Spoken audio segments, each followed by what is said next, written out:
s'en va. Amis téléspectateurs, bonsoir et bienvenue sur le plateau d'Africa Plus Magazine. Je suis votre hôte Bamba Franck Mamadou. Et ce soir, nous parlerons de la crise aiguë que la Côte d'Ivoire traverse depuis bientôt un an. Une crise qui a endeuillé des milliers de familles et qui a fait environ 1 million de déplacés. Pour parler de cette crise ce soir, eh bien, j'ai avec moi ici en studio M. Alain Ingila, c'est un journaliste. Il est également un consultant à Africa Plus.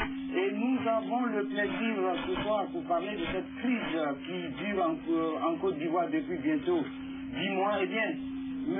Alain Ingila et moi-même, eh bien, avons le plaisir de recevoir sur ce plateau Maître Hamza Julienne Patricia. Elle est avocate inscrite au barreau de Côte d'Ivoire, initiatrice et présidente du collectif des avocats des victimes de la guerre en Côte d'Ivoire, co-rédactrice du projet de loi qui a d'ailleurs été adopté, un projet de loi portant amnistie et lequel projet a demandé, a été remplacé celui initialement rédigé par le cabinet de Madame Dagri Diabaté, et un projet qui violait les droits des victimes donc qu'elle représente aujourd'hui sur notre plateau pour parler de cette crise que la Côte d'Ivoire vit depuis un an. Bonjour Maître Hamza, je vous souhaite donc la bienvenue ici sur nos plateaux, donc bienvenue à Washington aussi. La première question, Maître, si vous le permettez, je vais vous demander de nous dire quelles sont les crises en fait, le cause réelle de la guerre qui a sévi en Côte d'Ivoire. Est-ce que vous pouvez nous donner un peu les détails de cette cause profonde? Écoutez, là vous me demandez de sortir de mon domaine juridique, je ne suis pas politique, et dans tous les cas, avocate des victimes de la guerre, défenseur des droits de l'homme, j'estime pour ma part que pour tuer des gens, rien ne peut justifier. Aucun idéal politique, aucune raison valable. Cependant, étant ivoirienne, donc citoyenne de la Côte d'Ivoire, citoyenne africaine, je voudrais dire qu'en Côte d'Ivoire, la crise est venue de l'extérieur. La crise est venue de la France, la crise est venue de ceux qui veulent absolument avoir des intérêts économiques et financiers en Côte d'Ivoire, qui ne savent certainement pas comment s'y prendre et qui ont armé des gens, des Ivoiriens, des rebelles, des étrangers, le Burkina, le Libéria, la Sierra Leone, pour venir attaquer la Côte d'Ivoire. Nous l'avons dit tout à l'heure, et bien Maître Hamza est la présidente du collectif des avocats des victimes de la guerre qui endeuille la Côte d'Ivoire depuis bientôt un an. Quand on dit avocat des victimes, mais comment vous arrivez-vous à faire la différence? Oui, un avocat, c'est d'abord celui qui plaide pour son client. Un avocat, c'est celui qui défend la cause de son client.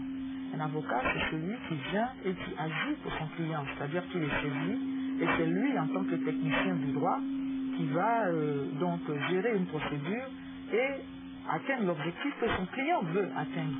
Dans le cas d'espèce, nous avons été approchés par des victimes de la guerre. Aux premières heures de cette rébellion, de cette crise en Côte d'Ivoire, un mois exactement après, des personnes qui avaient eu leurs biens détruits, par exemple dans la région de Boaké, puisqu'on a parlé de la zone de l'Ouest, après, au moment de Marcoussi. Donc, avant Marcoussi, des intellectuels, et pas des moindres, qui avaient leur résidence, qui avaient leurs biens qu'ils avaient bâtis à coups de millions, à coups de centaines de millions à Boaké, qui voyaient du jour au lendemain détruits. Et ces personnes m'ont approché pour me dire, Maître Hamza, est-ce qu'il est possible, en cette période de crise, que nous puissions saisir les tribunaux et obtenir réparation des dommages, des préjudices physiques, matériels que nous avons subis? Je dis oui. La loi le prévoit. Le code pénal ivoirien est assez fourni et a prévu toutes ces dispositions. Et donc, c'est comme ça qu'on a commencé à travailler. Et puis, j'ai approché des confrères qui, eux aussi, épris de justice. Et donc, nous avons constitué ce qu'on peut appeler un collectif, ce que vous pouvez appeler association, mais qui en réalité, le terme association n'est pas juste, parce qu'on a tendance à nous confondre avec une ONG, par exemple. Donc, on n'a pas été mandaté. D'ailleurs, on ne le serait pas. Même si on l'avait été, on n'accepterait pas. Parce qu'on estime que le gouvernement lui-même, à qui on reproche de légèreté. Et au passage, que nous poursuivons justement pour sa légèreté, ne peut pas nous mandater. Ce n'est pas possible. Donc, nous sommes constitués uniquement par des populations civiles. Oui, mais vous parlez de victimes. Oui, les victimes, je veux vous dire, la victime... Qu'est-ce qu'elles ont pour vous payer, puisque elles ont tout perdu? Nous n'avons même pas demandé de l'argent à nos victimes, donc nous ne pouvons pas. Nous les assistons parce que, à un double ou un triple point de vue, d'abord, c'est des personnes qui ont souffert dans leur chair. La victime, c'est celle qui, au moment où elle a entrepris une affaire, une ferme par exemple, et puis la guerre survient, les rebelles arrivent, ils détruisent la ferme. Or, elle s'est endettée auprès d'une banque. Et la banque n'attendra pas la fin de la guerre pour pouvoir réclamer sa dette. C'est une victime. La victime, c'est la femme qui a été violée. La victime, c'est la femme qui a vu son époux égorgé.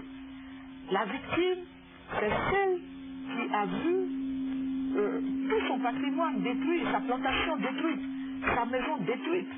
La victime, c'est celle qui a été torturée moralement, torturée physiquement. C'est ça la victime. Alors, ce sont des personnes qui, a priori, n'ont pas d'argent. Et si nous voulons compter en termes monétaires, nous ne pourrons jamais prendre en compte ces personnes qui, en réalité, n'ont plus de voix pour s'exprimer. Oui, je crois que peut-être, oui, contre donc, les mouvements rebelles du centre, le MPCI, les mouvements rebelles de l'Ouest, le MPIGO, le MJP, nous portons plainte, nous engageons la responsabilité de l'État français, nous engageons la responsabilité de l'État de Côte d'Ivoire pour sa légèreté. Vous savez qu'à un moment donné, on a dit sur toutes les radios que Bouaké était libéré.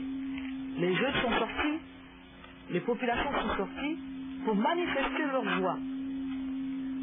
Or, à un moment donné, les forces royalistes sont ressorties de Bouaké sans crier gare.